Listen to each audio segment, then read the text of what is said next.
Jalen Brunson the best guard in the NBA, B. Wood? No, Shea Gilgeous-Alexander is. Oof. Okay, a man, a few, End the discussion. a man, a few words. We're getting some different responses over here. I was kind of juxtaposing Brunson and Shea right there because I think that is ultimately the core of the debate. All right, let me try you on another one here, and then we'll go around the room. B. Wood, it's the fellas. It's Cam, it's Dr. X, it's Dwight Walton, it's A.M. Pfeffer, and we're psyched to have you. Is Jalen Brunson, and everybody's debating this right now, is Jalen Brunson the best Knick of all time? Yeah. I mean, I think you have to say either Jalen Brunson or Walt Clyde Frazier because you have to look at the Knicks that have championships. And for my money, I would go Jalen Brunson. He's only been with the Knicks 4 years, but in 4 years, he's been a three-time All-Star. He's been All-NBA 3 times. He averages 26 points per game.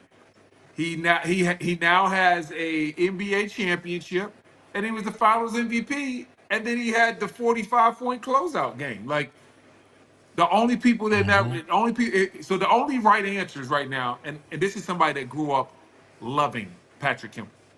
But the only answers right now are going to be either Jalen Brunson or Clyde Frazier.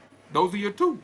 And me personally, for me right now, I would probably go Jalen Brunson. But if somebody wants to go Clyde Frazier, I'm okay with that because I think Clyde won 2, right?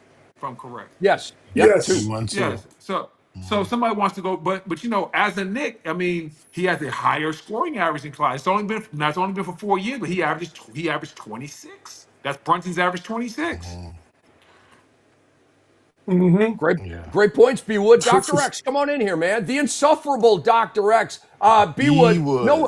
No one's happier or prouder than Dr. X. I mean, he's still on a cloud right now with this Knicks championship. Yeah, I was at game 4, my brother.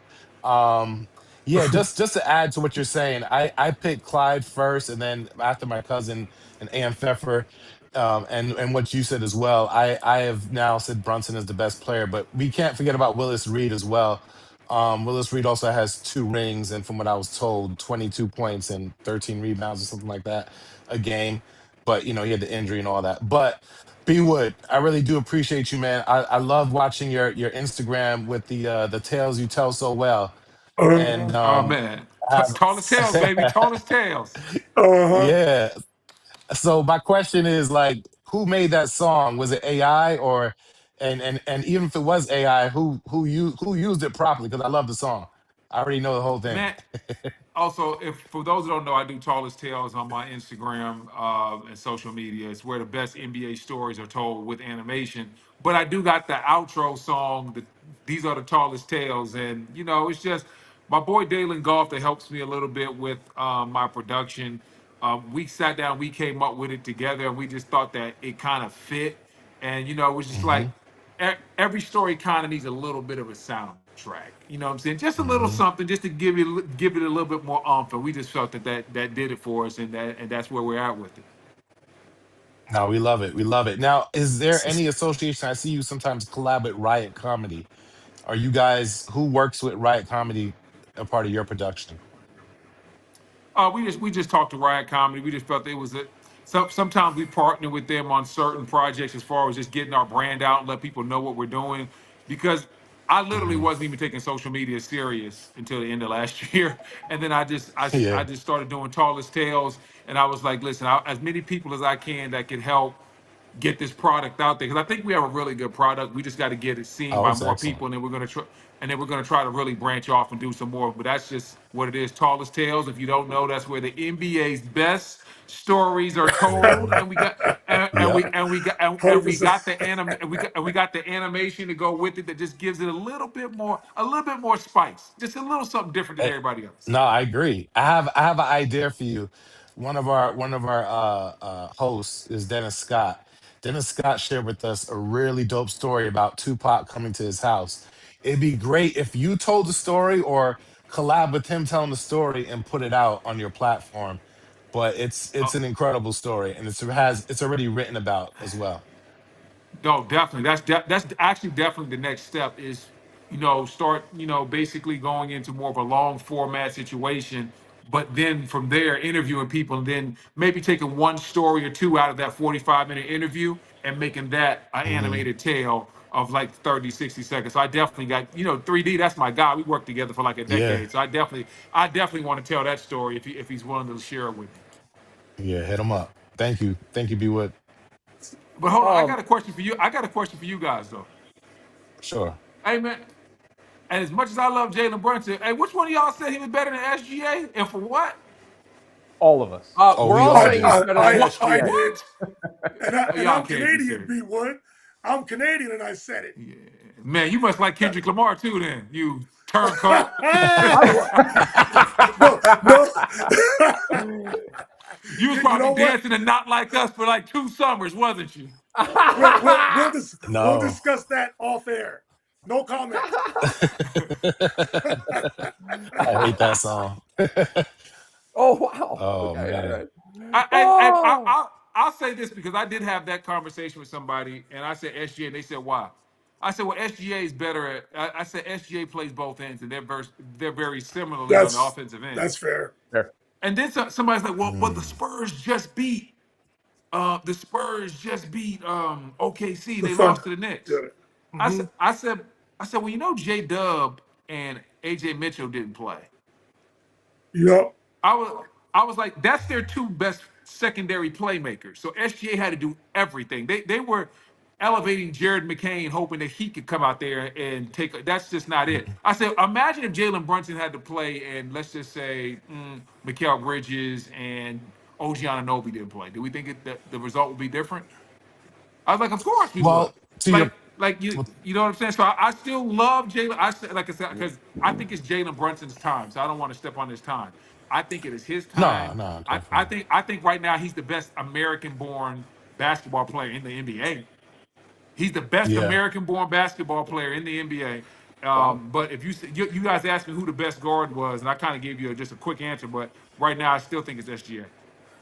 Fair. Gotcha. I mean, but actually, to your point, Jalen Brunson really didn't have any playmakers outside of like Josh Hart pushing up the ball, really quickly. But I mean, outside of that, I just think how much did SGA average against the defense of Stephon Castle and Vassell and Champagny and bodying him up? He struggled to hit over 20 points some games. Yeah, but what I'm saying You is know. when you take away somebody like J Dub off that team, now it becomes so much Hmm. easier to guard that guy because it's like, oh, Right. well, when we kick it to Lou Dort, we're not scared of that. It's kind of like now I know OG Anunoby isn't a definite playmaker, but if you don't have OG, it's like does that Yeah, 45-point game even happen? can load up. Because it's just like Yep, he because can now load it's like up. we're really not scared if you're kicking it to Josh Hart or if you're kicking it to whoever is the net like we Hmm. don't think Deuce McBride or this No. this version of Jordan Clarkson is as good as OG and Mikal Bridges. Like Hmm. those other guys create space for your stars. Yep. Yep. I got you. And Fair and point. S The S two-way point's fair. And SGA doesn't get hunted defensively. They like teams still look for Brunson defensively. They Good look for point. him. They hunt. They look for him. Mm. Hey, Hmm. SGA was magnificent in Game 7, undoubtedly, even though they lost, obviously. But at the same time, I mean, Brunson, and I think a lot of us just kept going to that underdog narrative. That's all it comes to. Like, he just shouldn't be there, right? Shouldn't be this guy. Shouldn't be the one do it. Like SGA has the pedigree, and they brought him up through the ranks to be able to become that guy, and he is on an unbelievable team first defense team. But Brunson, what he did, and we were talking about the disparity between the regular season and the playoffs. Like if you take a regular season, fine, SGA, it's not really a conversation. But what Brunson just did in the playoffs, what he just proved who he was, and the fact that he's elevated, and that was the big thing. It was at least my argument that he elevated the guys around him, that he brought Mikal Bridges' confidence back, that he turned OG and elevated him into who he was, that he had Cat playing at a mini Jokic level at some really instrumental times through the series. That's what your captain does. SGA didn't do it this year. Brunson became that guy. Makes him better right now. To each his own. Yep. No matter what, We they have still both cold. So you can't lose. no, Yes. There they're you very go. cold. So Dwight, before you come on in here with a question, let me give you some stats. Shea averaged 25.9 in the 7-game series against San Antonio. Brunson was 32.5 or whatever it was. So Brundog was a +7 PPG against San Antonio, and SGA did have 35. He was very good in Game 7. But there was a 19, there was a 26, there was a 15. And so just saying, just giving you all the stats. Dwight, come on in here. 15? Ouch. Ouch. Yep. Yo, B Wood. I saw your interview with Rick Bucher right after the NBA Finals, and you got into a heated discussion as to why or who should have played down the stretch for the Spurs. I'm referencing Dylan Harper and De'Aaron Fox. Now, A.M. Pfeffer on our panel here, he is our resident capologist, and he has been talking about the Spurs getting off of De'Aaron Fox since the beginning of the season, quite frankly. But that's due to the CBA, the finances, the second apron, the luxury tax, whatever you want to call it. That's his reasoning. But the more we watched the playoffs, specifically the finals, it was pretty evident that Mitch Johnson should have gone with Dylan Harper rather than De'Aaron Fox, or at the very least, played them together a lot more. Now, after all of that, the question I want to ask you, was Mitch Johnson being loyal to De'Aaron Fox? Was Mitch Johnson making a business decision and trying to justify the Spurs giving Fox that max contract? Or did he just fumble the whole decision and go with the wrong player? I can't tell you what's in Mitch Johnson's heart, but I can tell you what I saw. And I'm not telling him that he needed to bench De'Aaron Fox and start Harper. But what he did need to do was increase Harper's usage.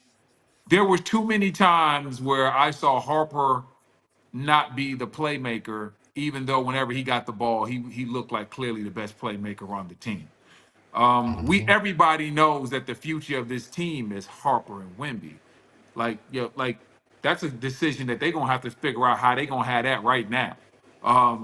Like Harper, hey listen, it kind of got let out the bag by Devin Vassell, and I knew it all year long because I got eyes and ears everywhere. He ain't like this role. He don't like seeing Cooper Flag and Canuple out there balling, and he's out here sitting behind guys that he thinks he's better than.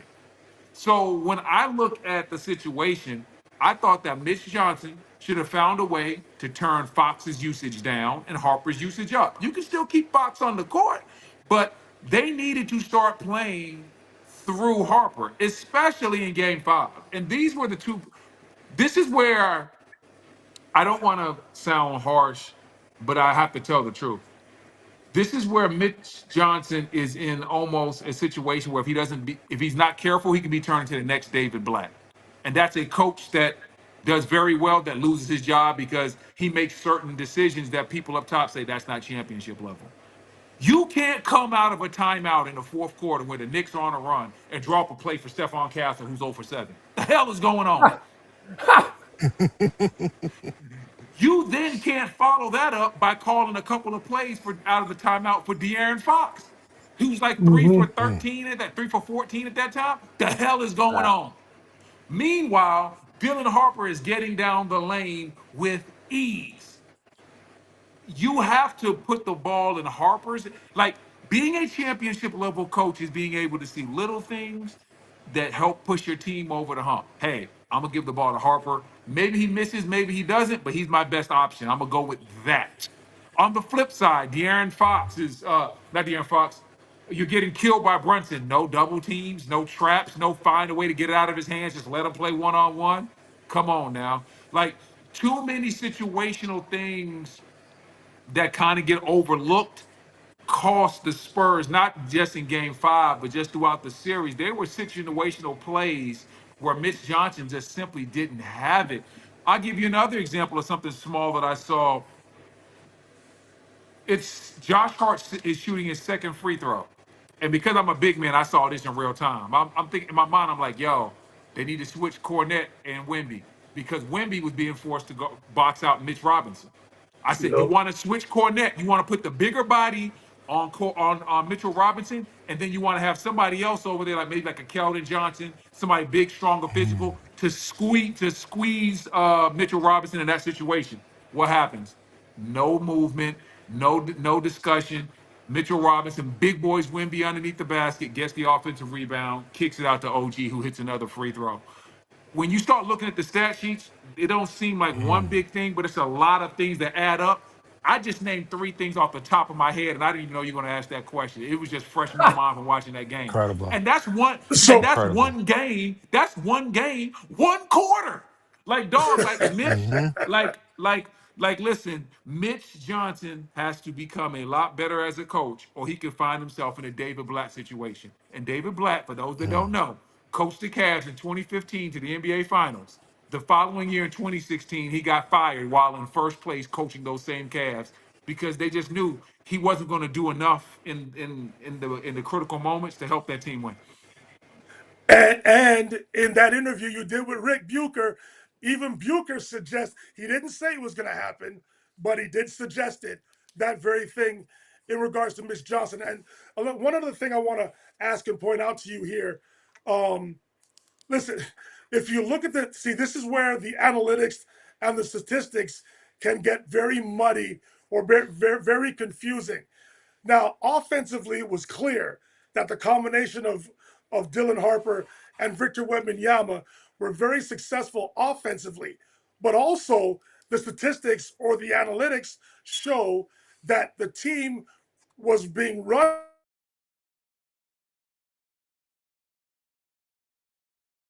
is going forward because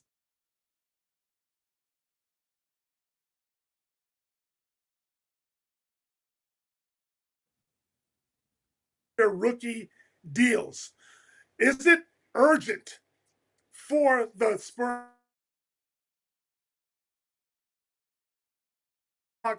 this offseason, or because of the aforementioned contract situations for the core players, do the Spurs still have time to figure this out? And does R.C. Buford, the general manager, and Mitch Johnson have to have a discussion with De'Aaron Fox if he is still a Spur next season and say it might be best for our team that you come off the bench and spell Dylan Harper as their starting point guard? Um, I think if you can find somebody to take De'Aaron Fox's contract, you do that. I mean, but listen, we talking about 51 next year, 55 the year after that, and 59 the last year. So I'm not sure. So the first thing I'd be trying to do would be move De'Aaron Fox to get some other pieces in. They need an athletic big man behind Wemby. They could also use some more floor spacing, some more shooting.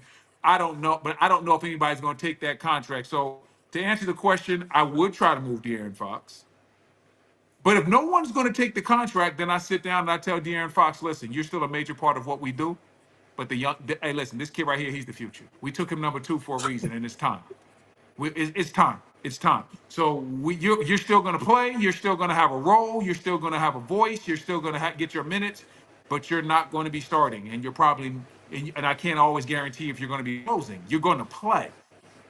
But you got your money. You're gonna get all 50 million. We can't take your 51 million away from you, but your 51 million will not be starting next year. De'Aaron Fox either has to be traded or told that he is not starting over Dylan Harper. It's time. It's like I say, it's past. And I love De'Aaron Fox, but yo, it is time. Dylan Harper is a different animal totally right now. Brendan, I just They want should trade to him for cap. Nas Reed. What's that? I just want to cap it with this. In my humble opinion, and we're going to talk about this later on in our show, if Mitch Johnson does not deliver a championship to San Antonio next season, they will fire him and get a more veteran coach because right now it's ring or bust for San Antonio. Every single season going forward is ring or bust. And I'm not sitting here trying to get anybody fired. We know how the NBA works, okay? Did we all see Tibbs getting whacked? No, he got whacked, and it was a brilliant move. It paid huge dividends. But the David Blatt reference is absolutely clutch by you. B. Wood, your arrival, your appearance is clutch. My friend, thank you for making some time for us. God bless you, your mom, your family. Okay, we're thinking about you. We're praying for you, B. Wood, and praying for your mom. And just love you, man. I really appreciate you hanging out with us for a little while. Man, I appreciate you, man. Thanks for having me, man. And if you really want to show me some love, send me a fantasy dynasty trade, man. You owe me a player, man. Send me a player, man. We're in the same dynasty league, man. I love it. Send your boy a trade. Okay, I'll consider something. I'm certainly look. The San Antonio Spurs right now would give away De'Aaron Fox. They literally would just give him away to get that money off of their books. Okay, I can't do that with my players, but I'll look at your roster in mind and we'll work something out. Can I ask a quick question, Brendan? Appreciate you. Brendan, do you have to run, or do you have 2 more minutes? Do you have 2 more minutes, or do you have to really run right now? Okay, I got a question because I'm so glad you're on the broadcast, and I you're the perfect guy today. Why? Because you were there in 2011, right? On the Mavericks, and you went down 1-0, and in Game 2, besides what just happened in the greatest comeback ever with 29 points, you guys were down, I believe, like, what was it, 15 points with under 7 to go in Game 2, and maybe you could just talk about the impetus that sparked that run, how you came back against the Miami Heat, how Dallas came back against the Miami Heat, and maybe equate it a little bit to how the Knicks came back in that 29-game run. Like you're the perfect guy to talk about this. I'm so excited you're here. Yeah, listen, 29 in the second half is huge. That's totally different. But the similarities where we were down 15, I think it was like 6 minutes to play or something like that, and yeah. What really sparked that run was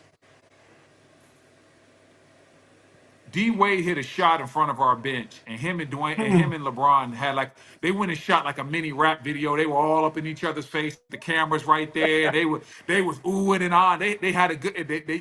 My son always says, "Hey man, that cut up ain't free." So they really cut up, but it wasn't free, and so everybody was watching it because it was right in front of our bench. And then next thing you know, Jason Terry hits a couple shots, Dirk hits a couple of shots, and we get that momentum back. And that's just what it is in sports. When you can get that momentum, when that momentum shifts from one side to the other, you start seeing the confidence shift. And slowly but surely, one side starts playing above their head and the other side starts playing tight. And that's what you saw in that Spurs game. The Spurs started playing tight. The same shots they were taking in the first half weren't falling. They're taking 7, 8, 9 threes in a row while we have the Knicks going on a run. They scored 30 points in the second half. They got really, really tight. They made really bad decisions. And that's what happens in these big time runs. When that momentum swings, it's a different ball game when you up 15 shooting or you up 30 and you taking shots. And next thing you know, that it gets cut down. It's the fourth quarter. Now it's an 8-point game. Ooh, that basketball feel like a medicine ball. You know, it gets a little heavy out there. Awesome. Right. Thank you for that. I love it, man. Thank you for that. Great answer, B. Wood. Great answer. All right, my friend. We will let you go, but Tallest Tales on Instagram, everybody. Check it out. My personal favorite was the one where Kobe kept ordering the bottles of champagne to outdo, and just more bottles, more. Nobody's going to outdo Kobe Bryant. You can't. No one's going to outdo Kobe.